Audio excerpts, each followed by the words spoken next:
Sydney watches with us this afternoon, and listen, this is an oddly...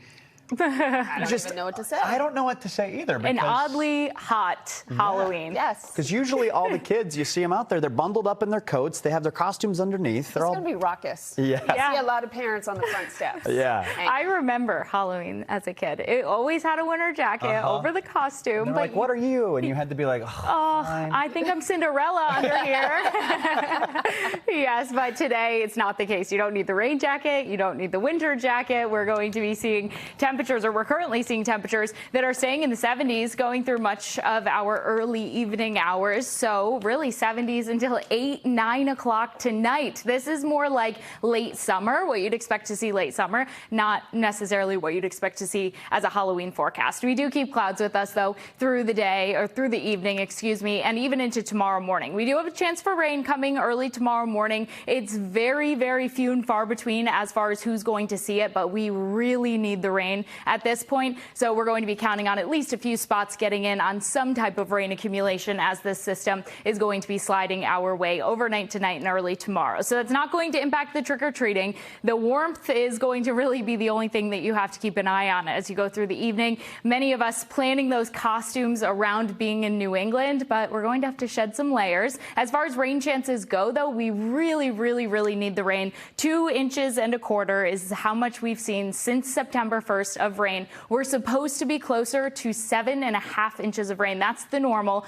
So we're definitely below that. And for that reason, drought conditions across the board we're seeing, and also fire danger going through the day tomorrow. We're watching winds pick up tomorrow, and we do have a red flag warning across the Commonwealth. So any fires that are already ignited do have the potential to spread pretty rapidly heading through the day on Friday. So that's going to be a big concern with these warmer temperatures and with these gusty winds heading into our day on Friday. 20, 25 mile per hour wind gusts are possible for Boston tomorrow, and right along the coast, seeing those 25 mile per hour gusts pretty abundant. All of us will get in on those gusty conditions around the same time as we're going to be watching for those rain chances. So just keeping an eye on that as far as the fire concerns go, but we are going to get in on a little bit of rain tomorrow going through the morning. And this is what I mean by a little bit. It's breaking apart quickly and it's moving quickly. So before 10 o'clock in the morning, we do have that chance for rain between 5 o'clock and 10 o'clock, and it's going to be very isolated, lighter rain, but we'll take what we can get at this point because that's really one of the only rain chances on the 10-day forecast. Then as we go through the rest of our day Friday, skies are opening up and we're going to see those temperatures rising yet again. Those rain chances, though, are coming from a cold front that will eventually pass over, and behind it, much cooler air heading our way for the weekend. It's actually going to be seasonable, but we don't really know what seasonable is at this point because of how warm it's been. So temperatures tomorrow, upper 70s, even a few low 80s possible, 77 in Boston, 79 for areas like Natick, and then the weekend. This is seasonable. 54 degrees for Saturday afternoon, 55 as we go through Sunday. Sunday morning, a bit of a chill, so you're going to need all the wardrobes going through the next 10 days. 35 degrees as we head into Saturday morning, and to those temperatures only making their way to 55, and then we're staying in the 30s as we head into next week. So get ready. We'll be warming back to the 70s by the middle of next week. Overnight low of 64 on Halloween. Overnight low of 35 on Saturday. That's right. How are we? It's like, you know, there's no in between these days right now. So. Nope. I love how he just stumbled. Just be prepared for everything. Yeah. Your World Series champions are the LA Dodgers. Yes, but a 6-time Super Bowl champion is helping them celebrate. Coming up, we're going to tell you how the Patriots played a role in celebrating the Dodgers. Coming up at 5 o'clock, a new report reveals just how much money senior citizens are losing to scammers, and the numbers are staggering. I'm Kelly Ayotte. Here's some things we want you to know. Kelly grew up in Nashua. As governor, I'll block... She's a great mom. Thanks, hon. I'll block tax increases. And a great skier, too. I'll crack down on crime. Not a very good cook, though. Your job is to not let me wreck your commercial. Like Governor Sununu, I'll keep us moving in the right direction. Oh, and she snores a little, a lot. Not helping, Joe. Sorry. Kelly Ayotte for governor. I thought that went well.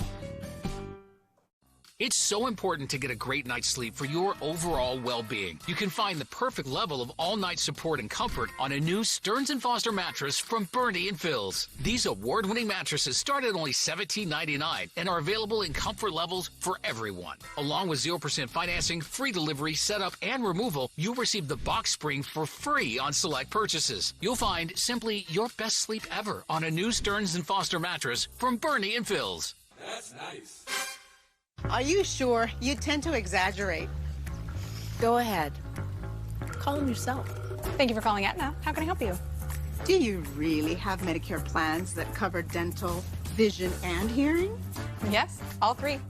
Plus, we have plans that include a monthly allowance for certain over-the-counter products. Really? That's right. Aetna also has Medicare Advantage plans with a $0 monthly plan premium. Oh, I like that. Don't wait. Call 1-888-AETNA-23 to find an Aetna Medicare Advantage plan that meets your unique needs. I will not be voting for Donald Trump. She once said, some things are more important than winning. I want my daughter to know that that is more important to me than winning any election. But now that Kelly Ayotte's running for a third time, she'll say anything to win. I'm supporting President Trump. Even calling Donald Trump the right choice. He's the right choice for White House. Kelly Ayotte. That is more important to me than winning any election. I'm supporting President Trump. You just can't trust anything she says. Paid for by New Hampshire Democratic Party. Priscilla Casper and Glenn Jones. Weeknights at 6 and 11 on NBC 10 Boston.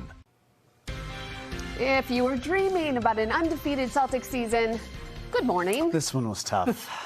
Yeah, time to wake up, everyone. The Celtics lost their first game of the season last night in an Eastern Conference Finals rematch against the Pacers. Little revenge, maybe, for Indiana. They stormed out of the gate, leading the Celtics by 24 at one point. This was in the second half here. Kudos to the Celtics. They fought back. They actually forced overtime. Unfortunately, it was just too little too late. The Pacers won by 3, 135 to 132. The Celtics continued their road trip tomorrow night down in Charlotte. It was a good rally. It was a good rally. With that, everyone, we have to say congratulations to the Los Angeles Dodgers, your 2024 World Series champions. Extra sweet for all of us here in New England because, of course, they beat the Yankees to win it. Here's the final out. Start the party, Los Angeles! Your Dodgers have won the World Series! At one point, the Yankees looked like they were going to win last night and force a Game 6 in L.A. They were up 5-0 at one point, but then the Dodgers tied the game with 5 runs in the 5th inning, and they ultimately won 7-6. It is L.A.'s 8th World Series title and their first since 2020.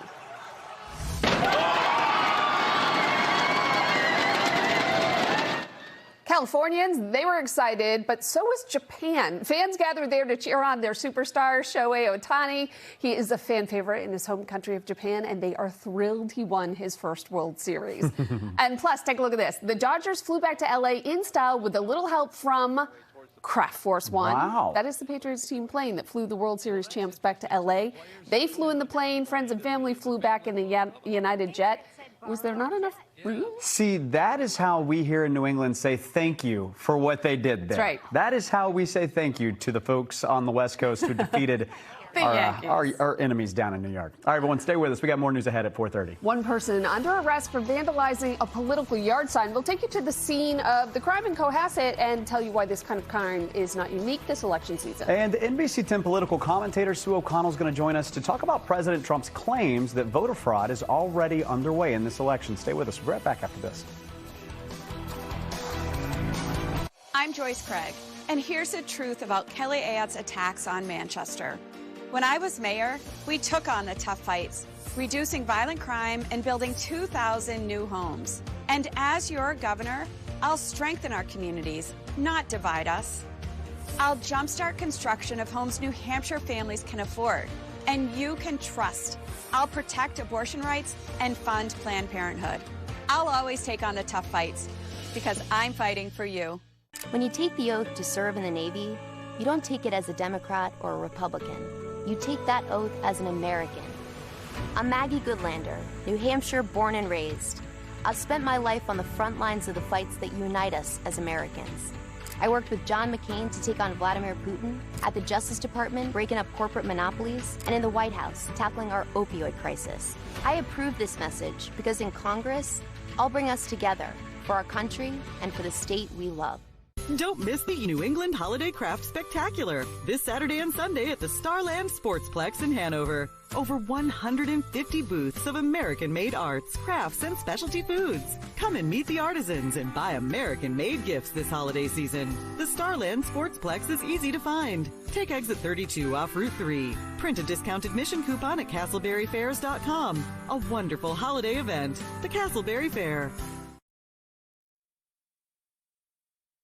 It takes hard work to keep New Hampshire's economy moving.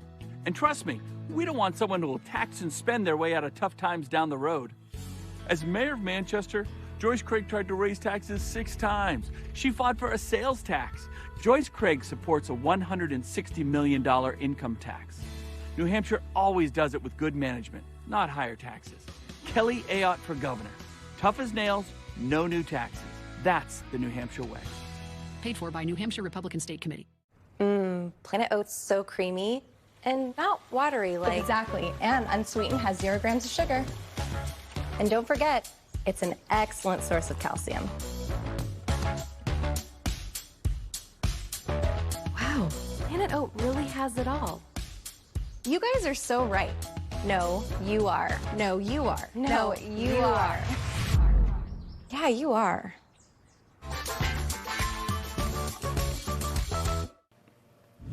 With the dry conditions we've been seeing, latest drought monitor is out. Not looking all that great for the drought, but we'll talk more about the warmth that's sticking around coming up. And put down that rake. We have a closer look at the argument to let your leaves lay on your yard through the winter. Battleground Blitz will take you to the swing states where presidential candidates Kamala Harris and Donald Trump are spending their time with just days to go until Election Day.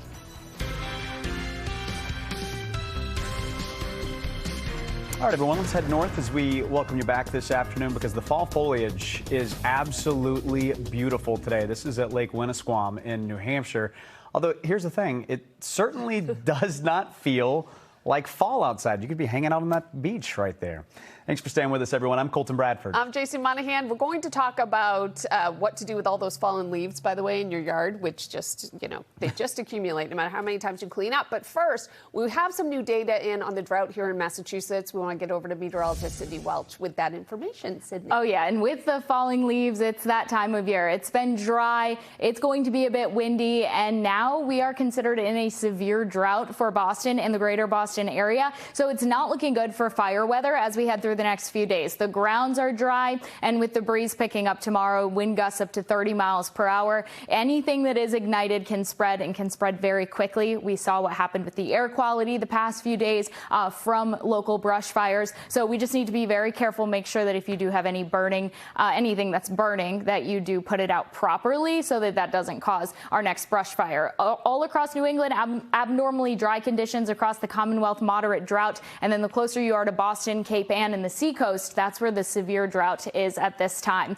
Temperatures in the middle and upper 70s in spots right now. We have 75 in Natick and 77 as we go towards Fitchburg, 77 also in Worcester. It's a warm one out there. We're keeping things warm. That's also not good for the fire weather either, but a cool down coming our way. We'll talk about more seasonable conditions coming up. Okay, Sydney, thank you. So on this spooky day of the year, could it be the state of your yard that's scaring you? Because if you're worried about all the leaves that keep piling up or the yard work ahead, one biodiversity expert has an excuse for you to just leave the leaves. NBC 10's Anika Hope live in Needham to explain why that plan may be better for your yard. I'm loving this, Anika. Yeah, a little less work, right? Researchers are learning even more about how that layer of thick leaves can actually help the soil underneath and act as a natural fertilizer. But there are more benefits you may want to take note of if your neighbors ask.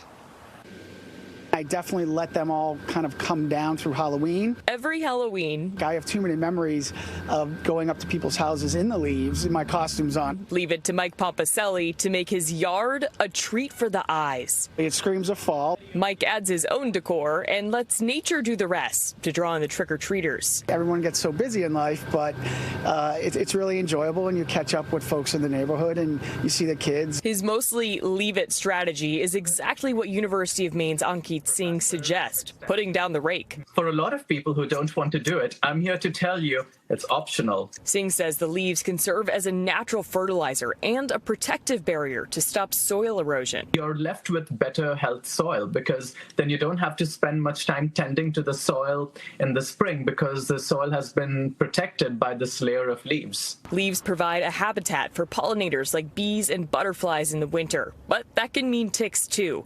Singh suggests raking in high traffic areas and leaving the piles in places you rarely walk through, like Michael Ruddy. The whole sidewalk was blocked up with leaves, so we got to make sure we have a clear passage for the little trick-or-treaters. Singh also says the less leaf blowing, the better for your neighbor's ears and the environment. I've got a leaf blower, but it's just not going to work with this many leaves. It's about 6 inches deep. Proof that perhaps the picture-perfect yard doesn't have to be leaf-free after all. It's all together, right? It's every little piece that makes fall really special.